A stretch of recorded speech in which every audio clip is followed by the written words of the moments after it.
Hello friends, Manoj Rajguru की political science classes में आपका स्वागत है। अगर आपको मेरे वीडियो, उनके कंटेंट और उनका प्रेजेंटेशन पसंद आए तो मेरे वीडियोस को लाइक करें, मेरे चैनल को सब्सक्राइब करें और बेल आइकन को दबाएं ताकि आने वाले वीडियोस की नोटिफिकेशन आपको टाइम टाइम पर मिलते रहे और एक ही प्लेटफॉर्म पर आप मेरे सारे वीडियो को एक्सेस कर सकें। Thank you.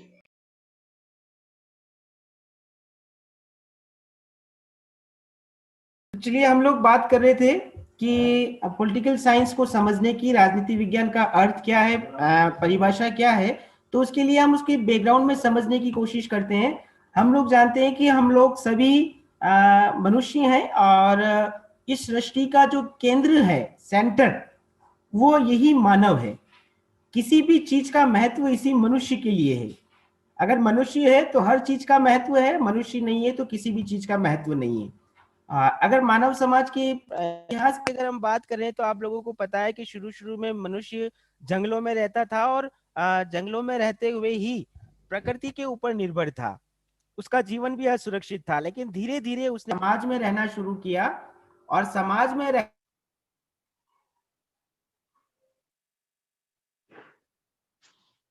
सद्भाव के साथ में अपने जीवन यापन को संचालित करना शुरू किया। मनुष्य जो था, जो जंगलों पे निर्भर था, वो सामाजिक परिप्रेक्ष्य में अपना जीवन उसने शुरू किया। इस समाज में रहते हुए मनुष्य बहुत सारी इंटरैक्शन या अंतः क्रियाएं करता है। उसके बहुत सारे फंक्शन सोशल हैं, जैसे वो परिवार के साथ रहता है, जैसे वो विवाह करता है, परिवार का भरण पोषण करता है। तो ये जितने भी जो समाज से जुड़े हुए काम हैं, जो उसकी सामाजिक क्रियाएं कहलाती हैं। इसी प्रकार से मनुष्य समाज में रहते हुए उसको कुछ नियम, कानून, कायदों की जरूरत होती है। अपराध कर लिया, हत्या कर ली, डकैती कर ली, या और किसी भी तरह का अपराध हो गया, तो उन सबको नियंत्रित करने के लिए उसको कानूनी आवश्यकताओं की महसूस होती है। वो कानून कौन कौन से हो सकते हैं, कैसे उनको इम्प्लीमेंट किया जा सकता है, क्या उनका महत्व हो सकता है। तो एक दूसरा जो उसके जीवन का पक्ष है वो है कानूनी पक्ष। मनुष्य के ही जीवन में कुछ आर्थिक क्रियाएं भी होती है। कुछ लोग खेती करते हैं, कुछ लोग मजदूरी करते हैं, कुछ लोग नौकरी करते हैं, कुछ लोग व्यवसाय करते हैं। यानी कि अर्थ से जुड़ा हुआ क्रियाकलाप भी मनुष्य के जीवन में रहता है। तो जैसे हमने कहा कि मनुष्य के जीवन में सामाजिक क्रियाएं होती है, कानूनी पक्षों का महत्व होता है, आर्थिक पक्षों का महत्व होता है। उसी तरह से मनुष्य के जीवन में कुछ धार्मिक क्रियाकलाप भी होते हैं। वो व्रत करता है, मंदिर जाता है, नमाज पढ़ता है, चर्च जाता है, उत्सव मनाता है। तो धार्मिक क्रियाकलाप भी हैं। तो जिस तरह से अलग अलग क्षेत्रों के क्रियाकलाप हैं, उसी तरह से मनुष्य के कुछ राजनीतिक क्रियाकलाप भी हैं। जैसे वो वोट डालता है, वो सरकार बनाता है, वो शासन का संचालन करता है, वो राजनीतिक दल बनाता है। तो मनुष्य के जीवन के अलग अलग कार्यों को अलग अलग कैटेगरी में हम डिवाइड कर सकते हैं। कुछ सामाजिक क्रियाकलाप हैं, कुछ आर्थिक क्रियाकलाप हैं, कुछ धार्मिक क्रियाकलाप हैं, कुछ कानूनी क्रियाकलाप हैं, कुछ राजनीतिक क्रियाकलाप हैं, और इसी तरह से अलग अलग क्रियाकलाप हैं। अब अगर मनुष्यों को समझना है तो इन सभी क्रियाकलापों को एक साथ नहीं समझा जा सकता। सबको बारीकी से, स्पष्टता से समझने के लिए अलग अलग विषयों का होना जरूरी है। इसीलिए आप लोगों ने देखा होगा, मनुष्य के सामाजिक क्रियाकलापों को या उसके सामाजिक पक्ष को अगर हमें समझना है तो समाजशास्त्र बना। इसी तरह अगर मनुष्य के आर्थिक पक्ष को समझना है तो अर्थशास्त्र बना। अगर मनुष्य के राजनीतिक पक्ष को समझना है तो राजनीति विज्ञान बना। और मनुष्य के कानूनी पक्ष को समझना है तो लॉ बना है। तो अलग अलग विषय क्यों उभरे? ताकि मनुष्य से जुड़े हुए उन पक्षों का विस्तृत तौर पर अध्ययन किया जा सके। तो अगर हम राजनीति विज्ञान की पृष्ठभूमि की बात करें तो राजनीति विज्ञान की पृष्ठभूमि क्या है कि वो मनुष्य से जुड़े हुए राजनीतिक क्रियाकलापों को विस्तृत, सहज और गहनता से समझने के लिए ये विषय हमारे सामने आया। तो राजनीति विज्ञान है क्या? अब उसको अगर हम समझें तो हम मोटे तौर पर कह सकते हैं कि राजनीति विज्ञान में पहला शब्द जो है राजनीति, जो अंग्रेजी में उसको कहा जाता है पॉलिटिक्स। और इस पॉलिटिक्स शब्द की जो उत्पत्ति है वो बेसिकली यूनान भाषा के एक शब्द से हुई है, जिस यूनानी भाषा में वो शब्द है पॉलिस, POLIS। आप वर्तमान में हम जो पुलिस कहते हैं वो पुलिस मत समझना, वो POLICE है। ये POLIS पॉलिस है। तो जो पॉलिटिक्स शब्द है राजनीति का अंग्रेजी रूपांतरण, उस अंग्रेजी शब्द की उत्पत्ति यूनानी भाषा के मूल शब्द पोलिस से हुई है। तो यूनानी भाषा में पोलिस शब्द का मतलब क्या है? तो पोलिस शब्द का अर्थ हम बता सकते हैं, यूनान में जो नगर राज्य हुआ करते थे, जिसको हम सिटी स्टेट कहते हैं, उन नगर राज्यों को पोलिस कहा जाता था। अब नगर राज्यों का मतलब क्या है? आप लोगों ने अंग्रेजी में एक शब्द सुना है सिटी। उदयपुर क्या है? एक सिटी है। बांसवाड़ा क्या है? एक सिटी है। चित्तौड़ क्या है? एक सिटी है। जयपुर क्या है? एक सिटी है। सिटी का मतलब भौगोलिक तौर पर एक छोटा शहर जिसकी आबादी तुलनात्मक रूप से कम होती है। तो ऐसे छोटे छोटे राज्य यूनान में पहले हुआ करते थे। जिस यूनानी भाषा की हम पोलिस शब्द की बात कर रहे हैं, तो उस यूनान के अंदर ऐसे छोटे छोटे राज्य हुआ करते थे जिनको पोलिस कहा जाता था। तो उसी पोलिस से नगर राज्य या सिटी स्टेट शब्द की उत्पत्ति हुई, या हम कह सकते हैं कि जिसको इंग्लिश में पॉलिटिक्स या हिंदी में राजनीति कहा जाता है, वो इसी पोलिस से उत्पन्न हुआ। तो ये पोलिस क्या कर रहा था? ये नगर राज्य में क्या हो रहा था? तो इन नगर संगठित नगर राज्यों में, ये जो छोटे छोटे राज्य थे, इन छोटे छोटे नगर राज्यों की राजनीतिक स्थिति किस प्रकार की थी, यहाँ की शासन व्यवस्था किस प्रकार की थी, इसको समझने के लिए जिस शब्द का प्रयोग किया गया वो था पोलिस। तो पॉलिटिक्स शब्द जिस पोलिस से बना है, वो हम कह सकते हैं कि यूनान के नगर राज्यों की शासन और राज्य की विधा को समझने वाला एक शब्द है। ये एक प्रारंभिक बात जो हम शाब्दिक उत्पत्ति इस पॉलिटिकल साइंस के पोलिस शब्द की या पॉलिटिक्स शब्द की बता सकते हैं, वो इस रूप में हम ले सकते हैं। लेकिन धीरे धीरे, ये तो हमने बात की कि यूनान के अंदर इस पोलिस शब्द की उत्पत्ति हुई जहां नगर राज्यों का अध्ययन किया जाता था। इन नगर राज्यों का आकार छोटा था और यहाँ नगर राज्यों में क्या क्या राजनीतिक घटनाएं और क्या क्या राजनीतिक क्रियाकलाप हो रहा था, उनका अध्ययन पोलिस के तहत किया जा रहा था। लेकिन धीरे धीरे ये था एंशियंट समय की बात, प्राचीन समय की बात। धीरे धीरे राज्यों का स्वरूप बदलता गया। पहले जो राज्य सिटी स्टेट या छोटे छोटे राज्य थे, अगर हम वर्तमान की बात करें तो वर्तमान में राज्यों का स्वरूप बहुत बड़ा हो गया है। और वर्तमान में राज्यों का स्वरूप बड़े होने के कारण वर्तमान राज्यों को हम क्या कहते हैं? ये नेशन स्टेट बन चुके हैं, राष्ट्र राज्य बन चुके हैं। जैसे आप अगर कह दो, भारत को कह दो, अमेरिका को कह दो, रूस को कह दो, चाइना को कह दो, विश्व के जितने भी राज्य हैं वो सब राष्ट्र राज्य की कैटेगरी के अंदर आ गए हैं, जो भौगोलिक दृष्टि से भी बहुत बड़े हैं, जहां पर राजनीतिक क्रियाकलाप जो फंक्शंस है, पॉलिटिकल फंक्शंस, वह भी बहुत जटिल है और जिनकी राजनीति को व्यवस्थित रूप से समझना आवश्यक है। तो अब इसी रूप में हम कह सकते हैं कि राजनीति विज्ञान के अंदर नगर राज्यों का जो अध्ययन होता था वो बढ़कर राष्ट्र राज्यों के अध्ययन तक आ गया है। तो ये जो पोलिश शब्द का जो प्रारंभिक परिचय था, उसका एक्सपांशन या उसका विस्तार हम इस रूप में यहाँ पर बता सकते हैं। तो ये एक और महत्वपूर्ण बात। अब हम बात करते हैं, और अगर डिटेल में समझे पॉलिटिकल साइंस है क्या, तो राजनीति विज्ञान को समझने के लिए दो दृष्टिकोण, दो पर्सपेक्टिव की बात हम लोग करते हैं। कल जो मैंने आपको सिलेबस में बताया था, एक जिसको हम कहते हैं परंपरागत दृष्टिकोण, ट्रेडिशनल पर्सपेक्टिव, और दूसरा जिसको हम कहते हैं मॉडर्न पर्सपेक्टिव या आधुनिक दृष्टिकोण। परंपरागत का मतलब क्या है? जो एक लंबे समय से चला आ रहा है। और आधुनिक का मतलब क्या है? जो कि वर्तमान परिस्थितियों में उभरा है कुछ नई विशेषताओं के साथ। तो राजनीति विज्ञान के अर्थ को भी हम दो दृष्टिकोण से समझ सकते हैं, एक परंपरागत दृष्टिकोण और एक आधुनिक दृष्टिकोण। और इसी दृष्टिकोण को हम दो काल के नाम से भी जानते हैं, कि राजनीति विज्ञान के अंदर दो काल हैं, दो समय हैं, एक परंपरागत काल और दूसरा आधुनिक काल। परंपरागत काल में राजनीति विज्ञान का अर्थ अलग था और आधुनिक काल के अंदर राजनीति विज्ञान के अर्थ ने कुछ नया रूप ग्रहण कर लिया है। तो पहले हम इन काल के बारे में चर्चा करते हैं, फिर हम देखते हैं कि इनका मतलब क्या है। तो जब हम परंपरागत काल की बात करते हैं, तो परंपरागत काल के अंतर हम देखते हैं कि राजनीति विज्ञान की जब शुरुआत हुई प्राचीन काल से, तब से लगाकर द्वितीय महायुद्ध तक, आपको पता है 1939 में सेकंड वर्ल्ड वॉर शुरू हुआ था, तो द्वितीय महायुद्ध तक का जो समय है, इसको हम राजनीति विज्ञान में परंपरागत काल के रूप में जानते हैं, ट्रेडिशनल पीरियड। और द्वितीय विश्व युद्ध के बाद से लगाकर वर्तमान तक का जो समय है, इसको हम राजनीति विज्ञान में कंटेम्प्रेरी या मॉडर्न पीरियड के रूप में जानते हैं, आधुनिक काल के रूप में। तो ये दो दृष्टिकोण जो हैं, उन्हीं दो दृष्टिकोण को हम दो काल के रूप में भी समझ सकते हैं कि परंपरागत काल में राजनीति विज्ञान का मतलब क्या था और आधुनिक काल में राजनीति विज्ञान का मतलब क्या है। अब ये दो काल की बात हम क्यों कर रहे हैं, परंपरागत काल और आधुनिक काल, ये दो अलग अलग कालों की बात क्यों कर रहे हैं? तो इसके पीछे कुछ आधार हैं, कुछ बेस है जिसके आधार पर हम कह रहे हैं कि ये परंपरागत काल था और ये वर्तमान में आधुनिक काल है। तो वो आधार क्या है?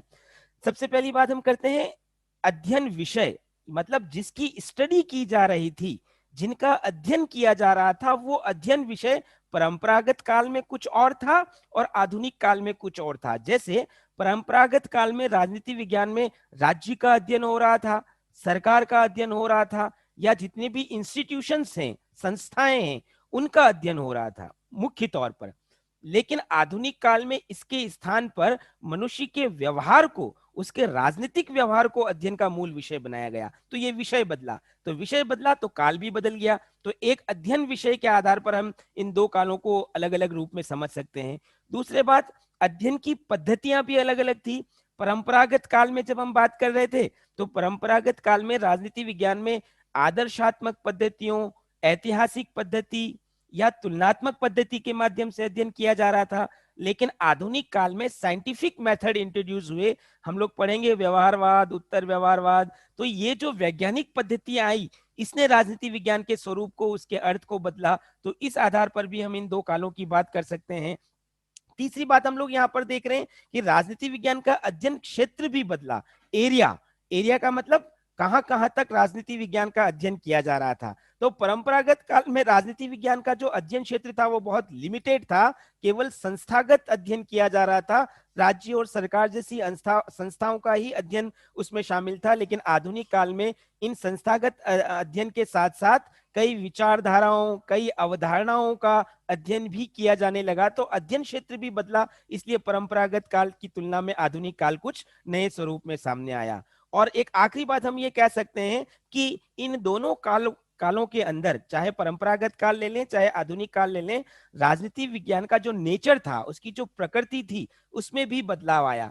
परंपरागत काल में राजनीति विज्ञान एक आदर्शात्मक स्वरूप में हमारे सामने उभरा, लेकिन आधुनिक काल के अंदर राजनीति विज्ञान को वैज्ञानिक दृष्टिकोण प्रदान किया गया। तो राजनीति विज्ञान की प्रकृति भी बदली। तो इन चार मुख्य आधारों पर हम कह सकते हैं कि राजनीति विज्ञान को समझने के लिए दो समय अवधि हमारे लिए बहुत महत्वपूर्ण है, एक परंपरागत काल और आधुनिक काल। और ये क्यों अलग अलग दो समय अवधि की हम बात करते हैं? क्योंकि अध्ययन विषय अलग अलग थे, अध्ययन पद्धतियां अलग अलग थी, अध्ययन क्षेत्र अलग अलग थे, और राजनीति विज्ञान की प्रकृति दोनों ही कालों में अलग अलग थी। अब हम सिस्टमेटिकली आते हैं, जो परंपरागत काल है या जो परंपरागत दृष्टिकोण है, उस परंपरागत दृष्टिकोण के अनुसार राजनीति विज्ञान का मतलब क्या है। तो हम लोग तीन संदर्भों में राजनीति विज्ञान के अर्थ को समझ सकते हैं। परंपरागत काल जो प्रारंभ से लगाकर द्वितीय विश्व युद्ध तक चला, उसमें क्या कहा गया कि राजनीति विज्ञान राज्य का अध्ययन करता है। कुछ विद्वान ये कहते हैं कि पॉलिटिकल साइंस में केवल स्टेट यानी कि राज्य का अध्ययन किया जाता है। कुछ दूसरे राजनीतिक विद्वान थे इस परंपरागत काल में जो ये कहते हैं कि राजनीति विज्ञान में केवल सरकार का अध्ययन किया जाता है। और कुछ और विद्वान आए जिन्होंने कहा कि इसके अंदर राज्य और सरकार दोनों का अध्ययन किया जाता है। ये जो तीसरा पॉइंट है, इसमें राज्य और सरकार हम दोनों की बात कर रहे हैं। क्यों ये तर्क दिए गए और उसके पीछे किन किन विद्वानों का मत था, उसको अब हम यहाँ डिटेल में देखते हैं। तो परंपरागत काल के अंदर कुछ राजनीतिक विद्वान ऐसे थे जिसमें हम गार्नर, ब्लांशली, गैरिस, इनका नाम ले सकते हैं। इन्होंने क्या तर्क दिया कि शुरू से लगाकर अंत तक हर समय, हर काल में राज्य का संबंध मनुष्य के साथ रहा है। कहने को तो हम सामाजिक प्राणी हैं, हम समाज में रहते हैं, लेकिन राजनीतिक तौर पर हम कहाँ रहते हैं? राज्य में रहते हैं। तो मनुष्य का संबंध किससे है? राज्य से है। तो राज्य जो है वो परमानेंट भी है, स्थायी भी है, और सेंट्रल एलिमेंट भी है, केंद्रीय तत्व भी है। तो इसीलिए राज्य का अध्ययन राजनीति विज्ञान के द्वारा किया जाता है। तो परंपरागत दृष्टिकोण में पहला तर्क, पहला संदर्भ क्या आया कि राजनीति विज्ञान राज्य का अध्ययन करने वाला विज्ञान है। इसमें गार्नर का एक कोटेशन बहुत महत्वपूर्ण है। गार्नर ने क्या कहा था कि राजनीति विज्ञान का प्रारंभ और अंत दोनों राज्य के साथ होता है। मतलब उन्होंने राज्य को इतना महत्व दिया कि राजनीति विज्ञान की शुरुआत और उसकी समाप्ति दोनों को राज्य के साथ जोड़ा। एक और विद्वान की अगर हम बात करें जिनका नाम है ब्लंशली, तो ब्लंशली ने क्या कहा कि राजनीति विज्ञान का संबंध राज्य से उसी प्रकार से है जो मतलब इसमें राज्य की प्रकृति, उसके स्वरूप, उसके क्षेत्र और उसके विकास, इन सब को संपूर्ण रूप में समझने की कोशिश की जाती है। मतलब केवल और केवल राज्य के ऊपर फोकस किया जाता है राजनीति विज्ञान के अंदर। तो ये पहला तर्क। कुछ राजनीतिक विद्वान ऐसे थे जिन्होंने राज्य के अध्ययन की बात की परंपरागत दृष्टिकोण के अंदर। लेकिन जब हम दूसरा कुछ समय बाद कुछ और विद्वान आए परंपरागत दृष्टिकोण के अंदर, जिन्होंने कहा कि राजनीति विज्ञान के अंदर राज्य का नहीं सरकार का अध्ययन किया जाता है, जिसमें हम दो नाम मुख्य रूप से ले सकते हैं, सीले और लिकॉक। इनका तर्क क्या था? इन्होंने ये तर्क दिया कि राज्य तो इनविजिबल है, राज्य अदृश्य है, राज्य को कोई देख नहीं सकता, अमूर्त संस्था है। इस अमूर्त संस्था को मूर्त स्वरूप सरकार के द्वारा दिया जा रहा है। मतलब राज्य के कानून कौन बना रहा है? सरकार बना रही है। उनको क्रियान्वित कौन कर रहा है? सरकार कर रही है। उनकी रक्षा कौन कर रही है? सरकार कर रही है। तो राज्य महत्वपूर्ण नहीं है, महत्वपूर्ण कौन है? सरकार महत्वपूर्ण है। इसीलिए राजनीति विज्ञान में सरकार का अध्ययन किया जाता है। कुछ राजनीतिक विज्ञान के कुछ विद्वान इसी प्रकार का तर्क देते हैं। तो उसमें सीले का नाम जैसे हमने लिया, सीले ने क्या कहा कि राजनीति विज्ञान में शासन यानी कि सरकार का अनुसंधान उसी तरह से होता है जिस प्रकार से अर्थशास्त्र में अर्थ का, जीव विज्ञान में प्राणी का, बीज गणित में अंकों का और रेखा गणित में जैसे लंबाई चौड़ाई का अध्ययन किया जाता है, उसी प्रकार से राजनीति विज्ञान में सरकार का अध्ययन किया जाता है। एक और विद्वान जिनका नाम अभी हमने लिखा है लिकॉक, लिकॉक ने क्या कहा है कि राजनीति विज्ञान ऐसा शास्त्र है जिसका संबंध केवल और केवल सरकार से है। तो ये परंपरागत दृष्टिकोण के तहत दूसरा जो मत था कि राजनीति विज्ञान किसका अध्ययन करता है? सरकार का अध्ययन करता है, वो अभी हमने यहाँ पर देखा। परंपरागत दृष्टिकोण में एक तीसरा मत और उभर कर हमारे सामने आया जो पहले और दूसरे मत को मिश्रित करता है।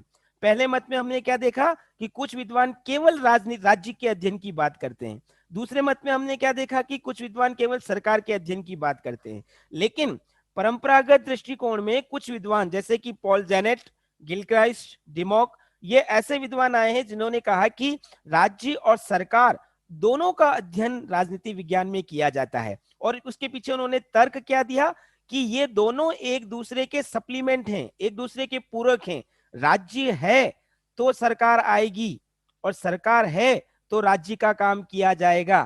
राज्य जिस संप्रभुता को धारण करेगा उस संप्रभुता का उपयोग सरकार के द्वारा ही किया जाएगा। अगर सरकार नहीं होगी तो राज्य की संप्रभुता का भी कोई महत्व नहीं होगा। इसीलिए राज्य भी इंपॉर्टेंट है और सरकार भी इंपॉर्टेंट है। इसीलिए राजनीति विज्ञान के अंदर राज्य और सरकार दोनों का अध्ययन किया जाता है। तो ये तीसरा मत और आया पॉलिटिकल साइंस के परंपरागत दृष्टिकोण में कि राजनीति विज्ञान में राज्य का भी अध्ययन किया जाता है और सरकार का भी अध्ययन किया जाता है। इसमें अगर यदि हम डिमॉक की बात करें तो डिमॉक की परिभाषा को हम समझ सकते हैं कि राजनीति विज्ञान का संबंध राज्य तथा उसके साधन सरकार से है। मतलब सरकार को क्या बना दिया? राज्य का साधन, राज्य की इच्छाओं को व्यक्त करने वाला, उनको क्रियान्वित करने वाला साधन सरकार है। अगर गिलक्राइस्ट की बात करें तो गिलक्राइस्ट ने क्या कहा कि राजनीति विज्ञान राज्य और सरकार की सामान्य समस्याओं का अध्ययन करता है। मतलब दोनों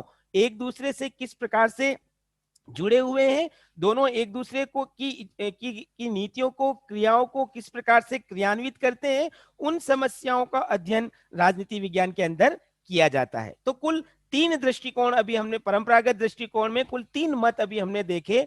कुछ विद्वान कहते हैं इसमें केवल राज्य का अध्ययन किया जाता है, कुछ विद्वान कहते हैं कि राजनीति विज्ञान केवल सरकार का अध्ययन करता है, और कुछ विद्वान ये कहते हैं कि राजनीति विज्ञान में राज्य और सरकार दोनों का अध्ययन किया जाता है। लेकिन इन तीनों मत के अलावा एक और बात कही जाती है परंपरागत दृष्टिकोण में, जो कि लास्की और हरमन हेलर जैसे विद्वानों के द्वारा व्यक्त की जाती है। और वो विद्वान क्या कहते हैं कि पर हमारे से पहले यानी कि लास्की और हेलर से पहले जितने भी परंपरागत विद्वान थे, उन्होंने मनुष्य की उपेक्षा की, मानव तत्व की उपेक्षा की। क्यों? क्योंकि ये राज्य, सरकार, ये जितने भी संस्थाएं हैं, इनका अध्ययन मनुष्य के संदर्भ में ही है। इनका महत्व, इनकी कार्यप्रणाली सब मनुष्य के संदर्भ में ही है। इसीलिए मनुष्य के संदर्भ में ही इन सब संस्थाओं का, राज्य का, सरकार का अध्ययन किया जाना चाहिए। तो निष्कर्ष के तौर पर परंपरागत दृष्टिकोण के अनुसार राजनीति विज्ञान का अर्थ क्या है? तो हम वापस मैं बोल रहा हूं, परंपरागत दृष्टिकोण के अनुसार राजनीति विज्ञान का अर्थ यह है कि राजनीति विज्ञान राज्य का, सरकार का और उनसे संबंधित जितनी भी संस्थाएं हैं, उन सब का मानव के राजनीतिक जीवन के संदर्भ में अध्ययन करने वाला विषय है। परंपरागत दृष्टिकोण के अनुसार राजनीति विज्ञान राज्य, सरकार और उससे जुड़ी हुई सभी संस्थाओं का मानव के राजनीतिक जीवन के संदर्भ में अध्ययन करने वाला विज्ञान है। तो ये हम पहली बात बता सकते हैं, जो परंपरागत दृष्टिकोण था उसके अनुसार राजनीति विज्ञान का अर्थ। दूसरी हम बात करते हैं, जो दूसरा, द्वितीय विश्व युद्ध के बाद जो दूसरा काल आया, जिसको हम आधुनिक दृष्टिकोण कहते हैं। आधुनिक दृष्टिकोण में आधुनिक विचारकों की मान्यताओं में कुछ बदलाव आया। उनका मानना क्या था कि परंपरागत काल में केवल संस्थागत अध्ययन पर बल दिया गया था, राज्य और सरकार के अध्ययन की बात की गई थी।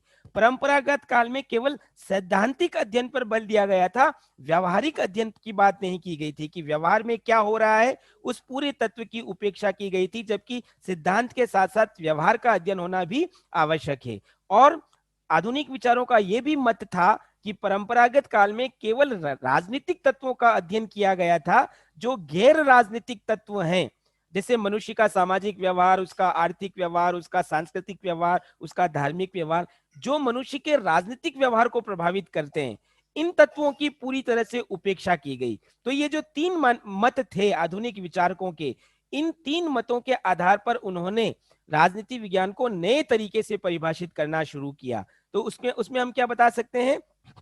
कुछ आधुनिक विद्वानों का यह मानना था कि राजनीति विज्ञान में मानव की क्रियाओं का अध्ययन किया जाता है। कौन सी क्रियाएं? वो क्रियाएं जो गैर राजनीतिक हैं। जैसे हंटिंगटन और जुविनले, दो विद्वान ऐसे हैं जिन्होंने मनुष्य की गैर राजनीतिक क्रियाओं के अध्ययन की बात कही। फॉर एग्जाम्पल, मैं हिंदू हूं तो मैं किसको वोट दूंगा? मैं मुसलमान हूं तो मैं किसको वोट दूंगा? यानी कि मेरा व्यवहार और मेरी क्रियाएं और मेरी पृष्ठभूमि, वो मेरे राजनीतिक व्यवहार को तय कर रहा है। वोट डालना क्या है? एक राजनीतिक काम है। तो उस राजनीतिक काम को मनुष्य का दूसरा व्यवहार, दूसरे विचार, दूसरी क्रियाएं प्रभावित करती हैं, तो उनका अध्ययन भी करना आवश्यक है। तो हंटिंगटन और जुविनले जैसे विद्वान इसीलिए ये कहते हैं कि आधुनिक दृष्टिकोण के तहत राजनीति विज्ञान में इन मानवीय क्रियाओं का अध्ययन भी किया जाता है। तो ये पहला एक और नया दृष्टिकोण, जो आधुनिक दृष्टिकोण था, उसमें नया मत। दूसरी बात, कैटलिन और कैप्लान जैसे जो विद्वान हुए थे, उन्होंने कहा था कि राजनीति विज्ञान शक्ति का अध्ययन करता है। शक्ति को हम लोग मानते हैं कि वर्तमान में शक्ति या पावर जिसकी हम बात करते हैं, वो उसको पाने का प्रयास सभी करते हैं। शक्ति अलग अलग तरह की होती है। कुछ राजनीतिक शक्ति पाना चाहते हैं, कुछ आर्थिक शक्ति पाना चाहते हैं, कुछ सैनिक शक्ति पाना चाहते हैं। मतलब व्यक्ति के लिए शक्ति महत्वपूर्ण है। कुछ मानसिक शक्ति प्राप्त करना चाहते हैं। तो जो कुछ भी घटनाएं राजनीति विज्ञान में हो रही है, वो शक्ति के लिए हो रही है। जो भी संघर्ष हो रहा है, वो शक्ति का संघर्ष हो रहा है। इसीलिए राजनीति विज्ञान में इस शक्ति का अध्ययन बहुत जरूरी है। कैटलिन ने तो यहां तक भी कहा था कि राजनीति विज्ञान शक्ति का विज्ञान है। तो ये एक दूसरा दृष्टिकोण, जो आधुनिक दृष्टिकोण, जिसमें एक दूसरा मत शक्ति के अध्ययन का भी हमारे सामने उभर कर आता है। एक तीसरी बात जो आधुनिक दृष्टिकोण के अंदर कही जाती है, जिसमें यह कहा गया है कि राजनीति विज्ञान में राजनीतिक व्यवस्थाओं का अध्ययन किया जाता है। अब राजनीतिक व्यवस्थाओं का मतलब क्या है? कि मनुष्य मूलतः समाज के अंदर रहता है। तो समाज एक व्यवस्था हो गई, लेकिन उस समाज में रहते हुए वो राजनीतिक क्रियाकलाप करता है, एक राजनीतिक व्यवस्था को स्थापित करता है। तो ये जो राजनीतिक व्यवस्था है, वो उस समाज व्यवस्था की उपव्यवस्था है।